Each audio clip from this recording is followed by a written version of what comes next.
This is the DLR Cast, the essential podcast for fans of Diamond David Lee Roth. All right, welcome to the DLR Cast, where two guys are fans, but not fanboys, of Diamond David Lee Roth. I'm Steve, along, as always, with Darren Paltrowitz. What's happening, Darren?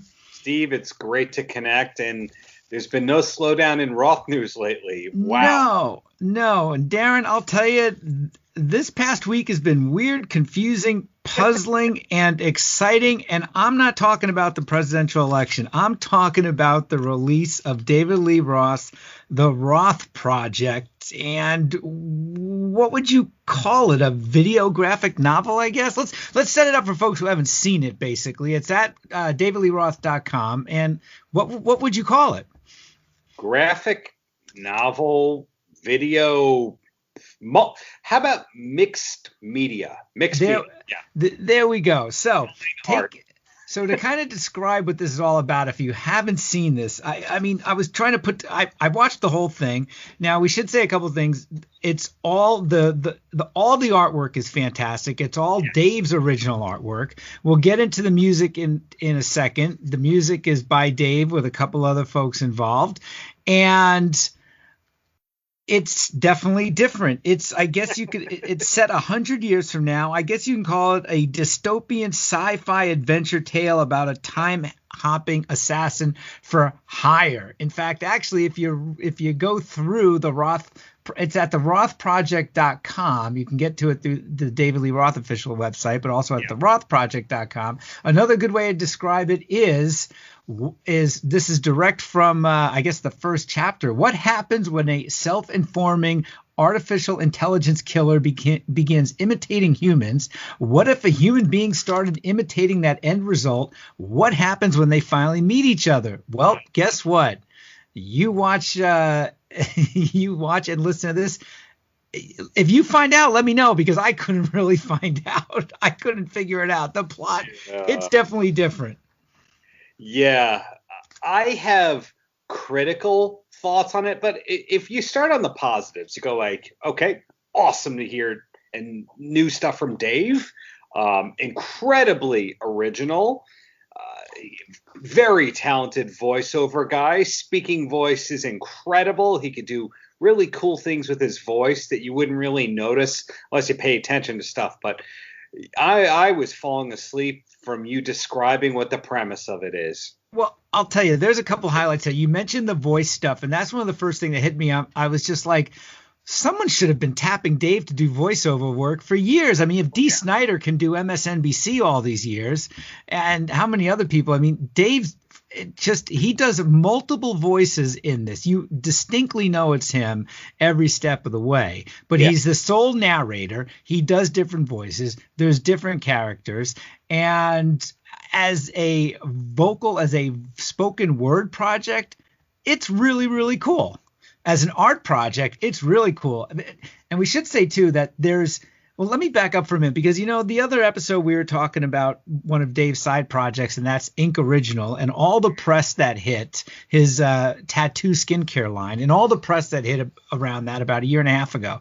And I went back and I was looking at some things, and I think it was either Vulture magazine or it was another kind of fashion pop culture magazine where he mentions one of the things he's working on is this graphic novel thing. And I didn't catch this a year ago, but when I went back and read it, and I'm like, okay, I mean, I'm sure maybe I just glossed it over, because how many times have we read rock star interviews where they're working on something so left field, and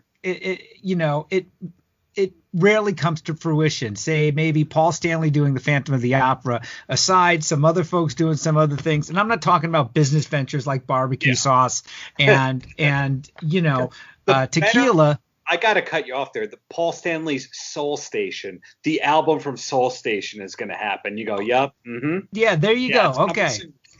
Yeah, but apparently it is done. It's in the studio. But a lot of times you read about these left field non-music things from artists, and they never come to fruition. Well, guess what? This one did. It did. It is incredibly ambitious. It is probably the most involved thing that an artist could ever do. This is the most highly produced artistic project possible. Kudos to him to be able to keep it under wraps for such a long time. Because if a lot of artists are doing home demos, news of that leaks. To involve these many artists, sound mixers, the musicians whose stuff got used, and no one knew that it was coming unless they really paid attention to that Vulture article. Wow. Yeah, I agree. It is truly ambitious, and you could tell that a lot of money was spent on this. And back in the Vulture, I think it was article, he mentions he created this, was working on this with some heavyweights in animation and video graphics and things like that. Yeah, I also noticed a thing or two. Tell me if you noticed this. Do you remember when Dave was doing all of his interviews in that short period of time, he talked about the passing of his dog, about how his dog died? Yeah, in fact, the dog, his name is referenced in here at one point, and I've just spaced on the dog's name. Forgive me, but Russ. Russ, there we go. Yes, he's a corporation or two named after Russ, so he clearly loved the dog. But he talked about the way the dog died was they basically fed it all this junk food so it could go out in a good way. That they gave it milkshakes and all that, and that basically is referenced at a certain point in this where he's like, and we ordered number two Happy Meals and milkshakes. So there's actually shreds of truth in what he's saying and all this. Some of the things that he says in this graphic novel are things he says about his real life in the interviews, even though it's 100 years in the future. True, and I do recognize a few lines from various lyrics. Like he loves, and he says this in the recent single that just came out, Somewhere Over the Rainbow Bar and Grill, the Rhythm Kitchen. He talks about the Rhythm Kitchen. What's cooking in the Rhythm Kitchen? I remember that from a song from the DLR. From the whatever that covers record was that we were talking about Diamond Dave. There we go. So, how about some Fire Scarecrow, which is the chapter 1 title? Yeah, Said that a lot of times. Yeah, I think that's the voiceover in that weird No Holds Barbecue video that at one time when it cuts to the cartoon animated head of his, it says, "How about some Fire Scarecrow?" That's right. There's that. The part about my name isn't Roth, it's Rothinsky or whatever like that. There's got to be some Ellis Island truth in that until he starts naming different last names that are clearly not his. But there's some weird truth in here. Yeah. So the whole thing was written and conceived by Dave. All the artwork is by Dave. And when you really, some of this artwork, no bullshit, straight up, I love a lot of this stuff. I love the look of this stuff. It's pretty complex. There's some really cool things happen in the artwork. When you watch this scroll by on your screen, and for those who haven't seen it, it's not animated. It's still images, but it scrolls through as if it's not animated, but it does scroll through across the whole story as the story goes along, and he's narrating it. So scrap what I said about the artists per se.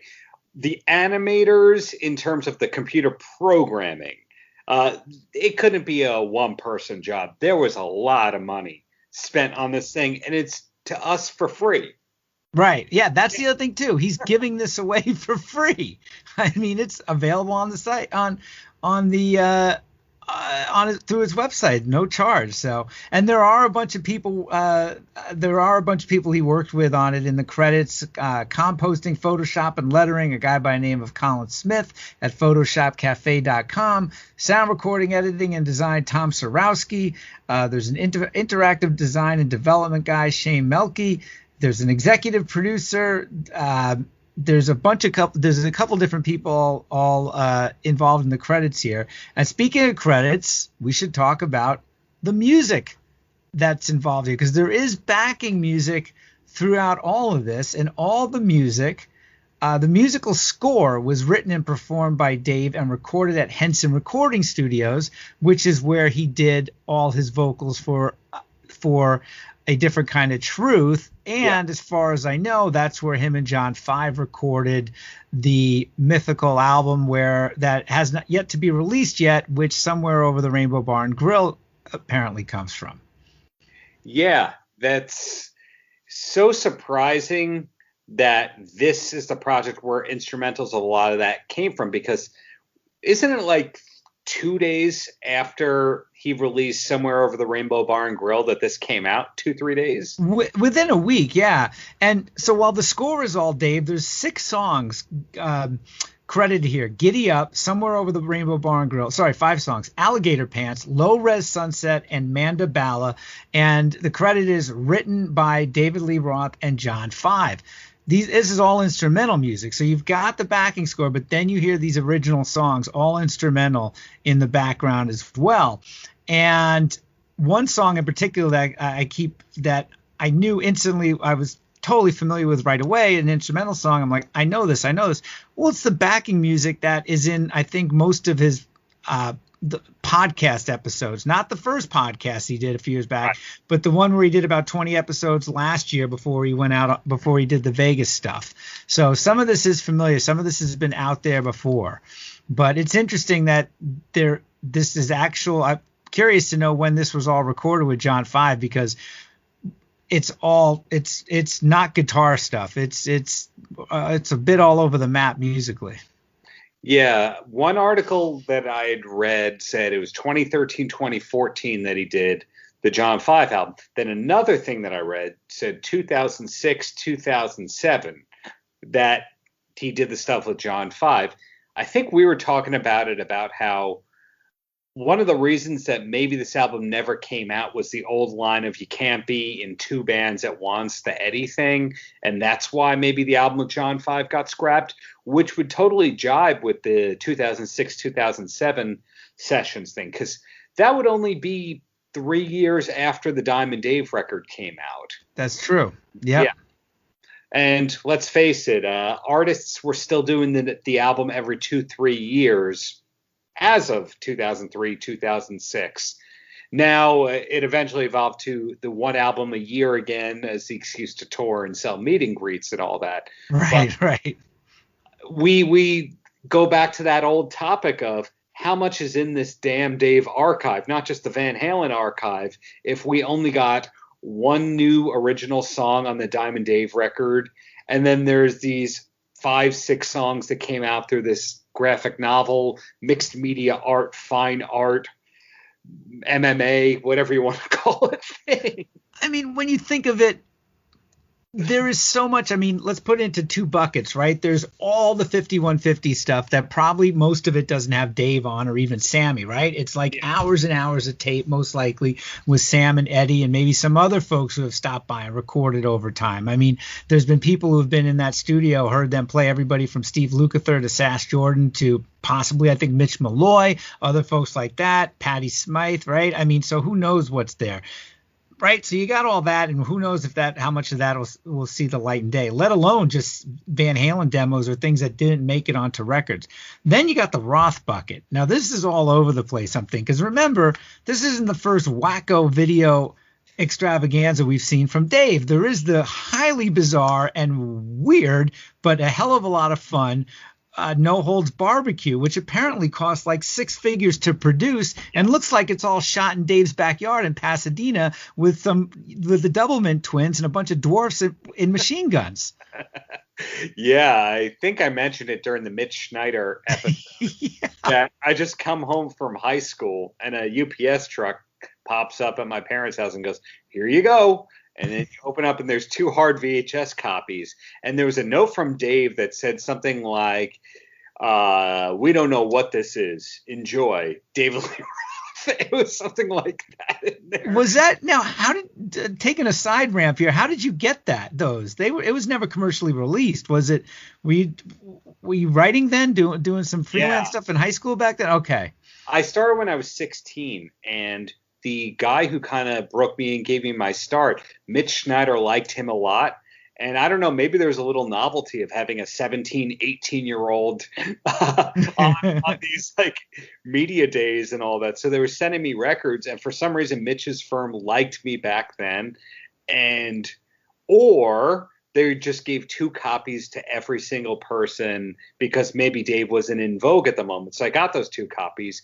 I wound up sending one to Metal Sludge because I was trying to get on their good side back then. Like, oh man, if they like me, maybe that'll break me into the music business. So I kept 1 copy, and as far as I know, never commercially sold. And they asked Dave about it being weird in an interview or 2. He's like, yeah, ha ha ha ha ha. Oh, okay, so maybe he knows it's not. I don't know. Have you seen the whole thing? Oh yeah, it's just bizarre performance art. I mean, it's shot it in his backyard on empty streets of Los Angeles, which look like it's at 5:30 on a hazy summer morning. I mean, it's if you're a hardcore Dave fan like we are, you gotta watch the whole thing. And a lot of the music there's some really interesting songs on there too. A lot of the music's pretty fun. There's a great acoustic version of Mean Streets on it.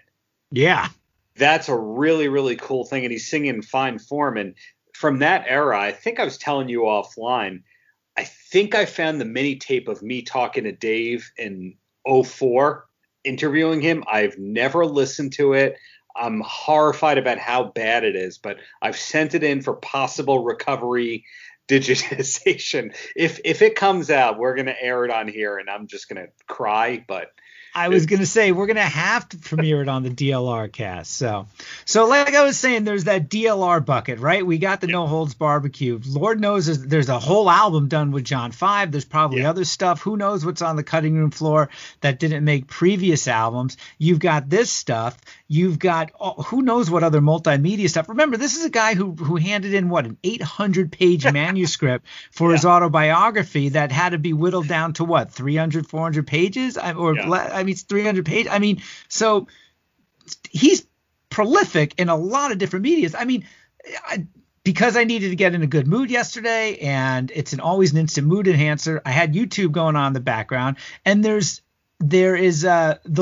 50 rides on the Love Train, which is 50 versions of the OJ's Love Train with different footage of Dave dancing in New York and his house in Pasadena, all doing like warm-up vocal exercises, which is really cool to hear his different takes on one of my all-time favorite songs, singing along with basically OJ's karaoke on. I mean, that's out there on YouTube. Who thinks of doing this? You know what I mean? There's just the amount of stuff that we have never seen or might not ever see is huge. That tape of him popping up in the mid to late 80s at a college football game. That just popped. That only came out, a week ago? Yeah. Where'd that come from? I never even knew that existed. That came from, I discovered a week or 2 ago some commercials he taped for Japan in maybe 91. Have you ever seen these? No, you got to be kidding me. I have to send them. They're the typical Japanese things like, this is never going to air in the UK or the US or anything like that. Here's a bunch of money. And it's like you just smile and your latest single plays while you're holding a product. Oh, yeah. Well, I mean, for a long time, a lot of Hollywood stars did TV commercials over there that Brad Pitt, George Clooney, other folks, they would never do in the U.S. Here's Brad Pitt for Senko, whatever the Japanese version is, right? I mean, Exactly. Well, Dave did. It looks like 2 of them that I found so far. I'll send you the links. But it's interesting to see all these things that people are digging up as of late. Hey, speaking of weird stuff as well, I'm sure you've seen this. Take another detour into Paul Stanley land. Have you ever seen the Paul Stanley Folgers commercial, The Best Part of Waking Up, on a dawn morning with him singing, and then there's people on a trapeze? The best part of waking up is Folgers in your cup as Paul I mean, and it's him. He's in the commercial. It was around the Phantom of the Opera era. Oh, yeah. That I'm sorry to burst your bubble. I've seen that many a time.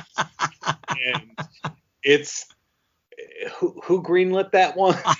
Oh no! I imagine there's got to be 6 zeros, 6 digits in there. I hope. I mean, 6 to 7 for sure. Good Lord. Yeah, I mean, we could have whole podcast episodes about all the bad merchandising of Kiss, and yet it's the opposite with Dave. You have to wonder, what are all the things that they turned down over the years? You know, a song like Everybody Wants Some, and I think, is it Better Off Dead? Oh yeah, yep, yeah. You see that, and you see Superbad had Panama, and the song from The Wildlife being in Back to the Future. There's a lot of that, but you have to imagine there's a lot of stuff that didn't happen. There's the old story of Bon Jovi talking about how the reason why John Bon Jovi feels the reason why that he's had a career is that he turned down all the bed sheets and the home appliance kind of merchandising. Yeah. Van Halen did too. Well, if you read the Noel Monk book, there's a story in there that he tells at some point, first, second, third album, somewhere around there, maybe it was at some point in the Dave era, they were Marlboro cigarettes wanted a sponsor. I think it was Marlboro. I can't 100% sure, but they turned it down for. I mean, they turned it down. It sounded like to me that it was just. I'm not sure if they wanted something bigger or for more artistic reasons, but I mean, back then in the '80s, sponsorship was really kind of a new thing. I mean, people, the Rolling Stones made waves in the early '80s for taking sponsorship money to help underwrite a tour. I mean, when you think of how massive those Van Halen tours, there was all, they recouped, obviously, I'm sure, but Lord knows they spent, probably $2 million setting that thing up before they even sold a concert ticket. Yeah. So yet again, we reached the so many questions, so wall that we usually hit, where we go, what is left from the band? Is it feast or famine? When are we going to get more from the band? We don't know. And it kind of shocks me, though, how few people paid attention to this Dave project. I still don't know what to call it, but I haven't heard anybody talk about it. Has it been circling on your orbit at all? I mean, not so much. I mean, I think I discovered it on Facebook, I think. I mean, but certainly compare that to a week prior, Somewhere Over the Rainbow Bar and Grill. I mean, that was, I'm assuming, who knows if he's working with a publicist at this point. I mean, he could put music out there and just send it to a couple people, or have somebody, even a part-time publicist, send it out to a couple people, and it's going to go viral pretty quick. I mean, especially a few weeks after Eddie dies, right? And he did that, first he had a little bit of artwork that was Somewhere Over the Rainbow Bar and Grill, and then the music. I mean, I don't necessarily know if there's a strategy to all this. I think it seems to be, this seems like a cool way. I want to put this out now, I mean, maybe there was for Somewhere Over the Rainbow Bar and Grill. I mean, he didn't expressly say it was dedicated to Eddie, but that was what pretty much people were, taken from that. That's a good point, or a good thought.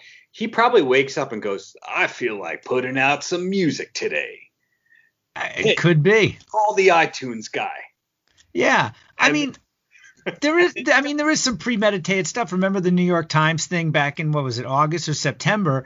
I mean, so obviously you're dealing with a publicist who can get you the New York Times, and then they recorded it back then, but as we saw after Eddie died, there was the thing on CBS Sunday Morning. Yes. That was clearly done the same time the New York Times was. I mean, maybe they got some feelers out there. I mean, he did a lot of press around Ink the Original. So, yeah. I mean, he can still command some attention when he wants to. It's nice to see some attention to some artistic music endeavors like the one off track. Now, when does the album come? And then this thing, I mean, I've seen nothing on this, and I've seen just tons and tons and tons of stuff about the archivist that went into the Warner vaults talking about music that doesn't have plans to come out, and everyone talks about that, and then nobody's talking about the thing that actually comes out. Right. That's I'll tell you, but how do you compete against, in light of Eddie dying? Because one of the first things people are going to think about every time an artist dies, but certainly this time with Eddie, is like, okay, what's going to come out, right? What's it's just a natural thing you think about. I mean, that's what happens. Box sets come out, and unreleased stuff comes out, and this is and the big speculation, of course, this is a band with Dave and with Sammy as well that notoriously kept everything under wraps, like we've talked about before, including their musical output just was not that much over 40 years when you think of it.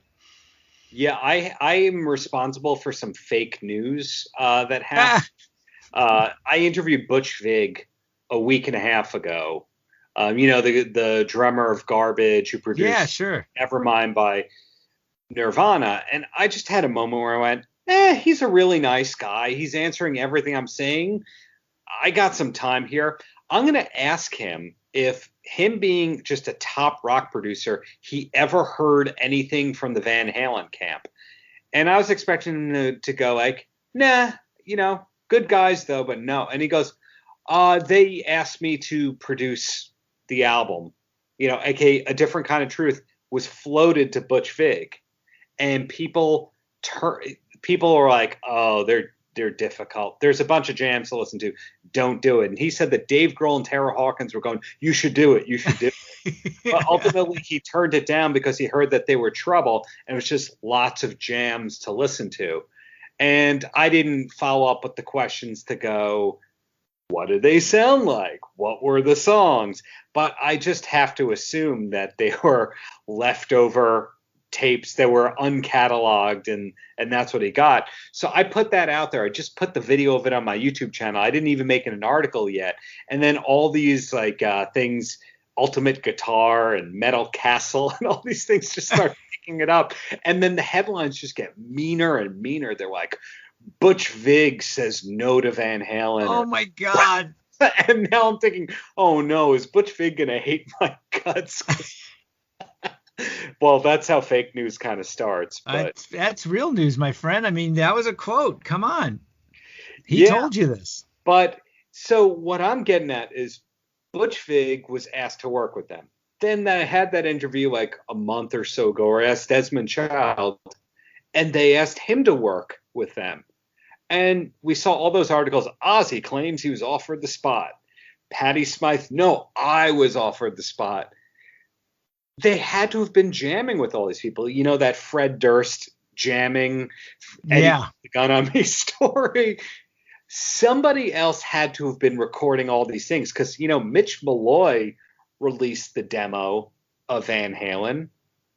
So even if the Van Halens kept it mum, engineers have to have these things. Yeah, I mean, I'm sure there's NDAs out there all over the place for all these guys too, right? I mean, the Mitch Malloy thing surprised me. I'm like, how the hell did he get away with it? Get a tape out of 5150, right? I mean, and it's great.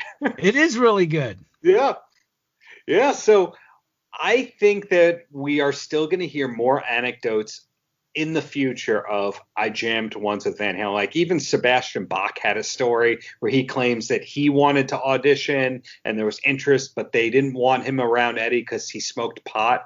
Yeah, I heard that recently. I don't know how that makes sense. I'm still hopeful that we're going to get good stuff and that we're going to see stuff like that Sinatra video that has Eddie and Dave in it. I think that there's more stuff that's going to come out that's just low key. Yeah.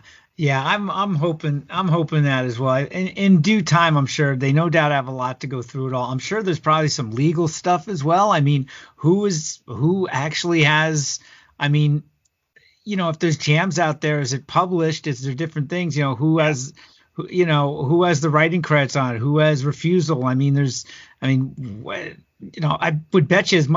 would bet you Dave's got some stuff, some tapes. I mean, there could be tapes of the backyard concerts from way back when, That's a good point. That is a really, really good point. There has to be backyard stuff, even if it's poor quality. I know from David Krebs, who managed Aerosmith and Ted Nugent and the Scorpions, a project that I advised on, or really he just asked me to do some research. It sounds like he had recordings of Texas Jam. Wow. And was just like looking for the right bidder or the right person. And of course that also had Aerosmith and Mahogany Rush. Yeah, Ted Nugent maybe, I think, right? Yeah. Yeah, so those tapes definitely exist somewhere. Now, if they recorded Van Halen properly, that's another question. But hey, I'll take fourth-rate Van Halen live recordings from 78. I was just thinking, are there rehearsal tapes out there? Because Van Halen was apparently, Dave has talked about this before in interviews, but they worked their asses off. They were incredibly well rehearsed. You can't do what they did even just coming up on the Sunset Strip, doing that many shows without rehearsing like madmen. I mean, they got more than their 10,000 hours in. I mean, so who knows? Did they tape some to go back and listen to check out, to work on different arrangements? They had to, right? There's a yes and a no, because you know how Dave always brought up the video camera on stage and like, you're all on, we're recording this for TV. And it was like, there was no film in the camera. It's like, that's the no. But Chris Holmes said something in an interview recently that Van Halen, they did their dress rehearsal for every tour at the Forum.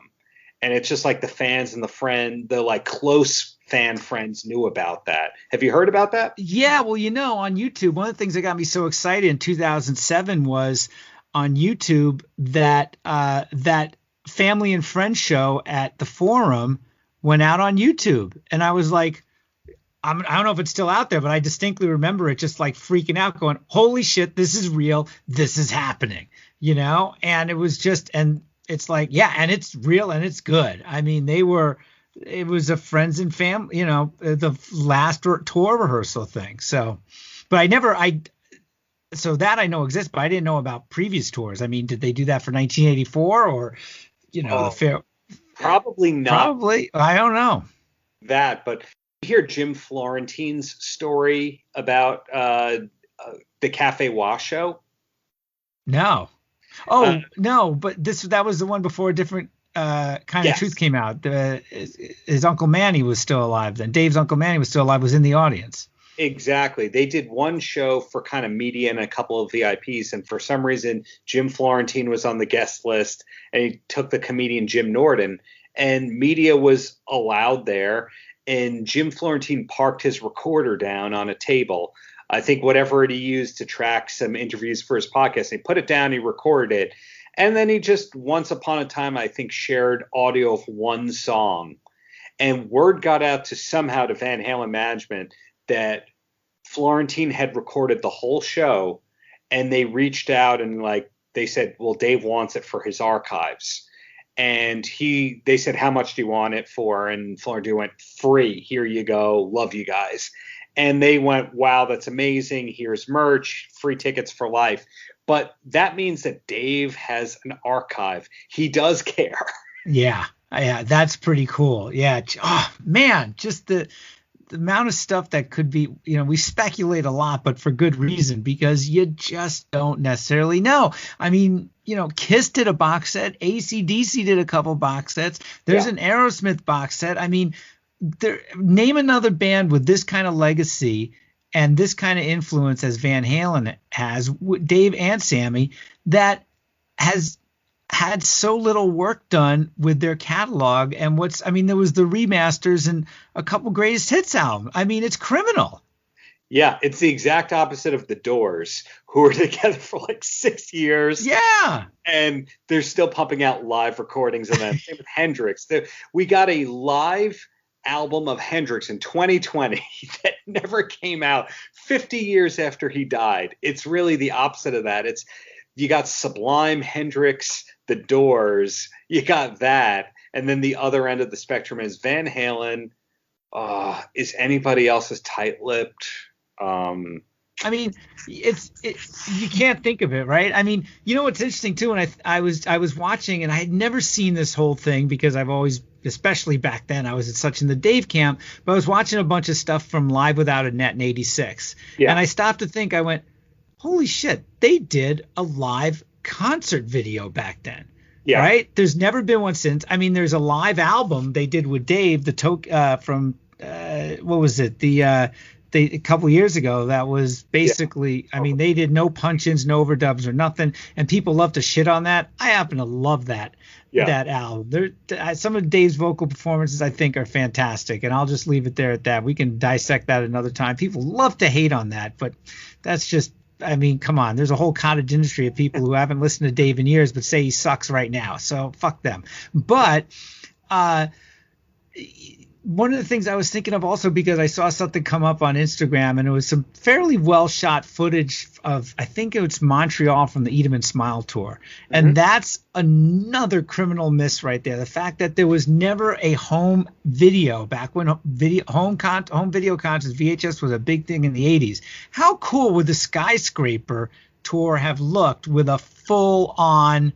Can you imagine a full concert video where there's that fast speed footage of the set being built, starting from load in during the day, and then the lights come down and there's Dave, and you got the surfboard and the boxing ring, and you see the Bissonette brothers and interspersed all sorts of stuff. I mean, that was such a visual extravaganza. What a miss that they didn't do a freaking home video for that, or let alone Eat 'em and Smile. Does that exist out there? It's never leaked. I mean, there's fan footage and stuff out there, but there's never been, as far as I know, there's never been a home video release. And on a side note on that, and I'm way on a freaking down left field here. I'm in left field too. but there's some Japanese tour footage. I think it's Japanese tour footage. Yes. From Skyscraper, where they do a version of the Beatles' "I've Seen a Face." Yeah. And they're all playing acoustic guitars. They sound amazing. The horoscope, Jesus Christ. The harmonies are fucking incredible. Yeah, and I didn't know where that came from. I didn't know. It's weird what there is and what there isn't. It seems like he was filming everything when he first went solo with the Crazy from the Heat. It seems like they filmed a ton for Eat 'em and Smile, because I remember home video. There's him and another guy like sitting there in like sunglasses in front of a tiki kind of background. He's just, I don't want to be sued for libel here. He's coke rambling a little bit. But he's introducing music videos. I think it's from a home video release. One of those where it just has like 2 or 3 music videos. I know what it was. I had one of I think it was this video series called Hard and Heavy, I think it was. And it came out a couple times a year, and it had some interview footage. There was one, I used to have one, it was on VHS for years, and there was one from around the A Little Late Enough album, if I remember. And they would package up, whoever did it would package up a bunch of, I think it was called Hard and Heavy, package up a bunch of hard rock interviews and things like that on a VHS tape, and sold in record stores, I guess. I've seen Warrant stuff of that was actually pretty interesting. Yeah, where they were talking music. But I have to figure that if the way to get Van Halen and/or David Lee Roth to actually issue something, correct me if I'm wrong here, if enough people crowdsourced all the stuff and made a almost bootleg thing with an almost release date to it, they're not going to want to leave $1 on the table, and it's going to happen. I suppose, but one, that'd be like herding cats. Two, there is a lot of stuff on YouTube if you look for it, especially from the different kind of from the tours when Dave came back, because everybody had cameras and cell phone cameras the last 10 years, right? But as far as, and so there are some things out there that, what is there, the Oakland show from 78 or whatever, or 81, I think that's pretty legendary. 3 or 4 songs. Thing. But why would they have only filmed just 3 or 4 songs? Good question. Where's the rest of it, right? The Union guy was looking at his wristwatch. No, they had to have filmed the whole show. But where is that thing? Exactly. All right, well, let's take it all the way back to the rothproject.com, and then we'll get out of here. I mean, what's after? Is there a sequel to this? What's next?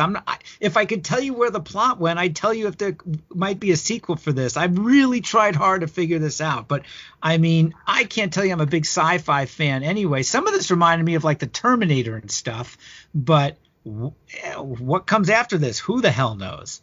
Yeah, when I have to do my interviews, sometimes you have to watch a film, and it's so brutal. This is kind of like, I watched it because I didn't want to be much less prepared than you. And 15, 20 minutes, I'm sorry, Steve. You know how much I love Diamond Dave. Of course, I know. I mean, podcast or not, I would have watched it. I think I gave it a little bit more of a chance because I knew we would be talking about it, but Man, I mean, I give it an A+ for artwork, for Yes. effort. I did not know Dave was a big sci-fi sort of Yeah. futuristic dystopian sort of guy, you know? What I like David Lee Roth for is the wit, the banter, the personality, which I'm really just using synonyms here. And there's plenty of that in here, but I want that as part of the music. And just on its own, it's kind of like when you hear that first interview when he comes back, it's super exciting. And you hear that second interview when he reemerges, it's like, oh, that's great. And then the third one, you kind of feel like, oh, he's repeated some stories here. Right, Right. The fourth one, oh, okay, well, and then the fifth one happens, and you go, oh, okay, where is this going? I tried. I love him for the music. I love the book. The autobiography still holds up. I love the music videos, but he needs an editor. Well, I'll tell you, I'll take that crazy journey with Dave just about anywhere. I mean, you know, this was kind of cool. Will I go back and watch it again? No. I don't know. But on that note, the recurring theme here is you're nicer and more patient than I am. Hey, actually, the recurring theme here is more content. Bring it on, whether it's new stuff from the vaults. Sure. Dave, we want to see it. We want to hear it. We want to read it. We want to watch it. So, throw it out there, man. That's what he does, right? Adam, if it's your whimsy, if it's your muse, man, throw it out there. Artwork, podcast, multimedia extravaganzas. I'm happy to try to consume it all. Throw it out there, or we're gonna have to crowdsource a bootleg, and you're gonna beat us to the punch. Exactly. Well, as always, we end just about as always. We end laughing, and of course, thank you for downloading and streaming. And all our episodes are available. Well, this episode is available everywhere podcasts are available. Yes, thank you everyone for listening and for tolerating. And we'll be back with an interview or two in the near future. Thanks a lot.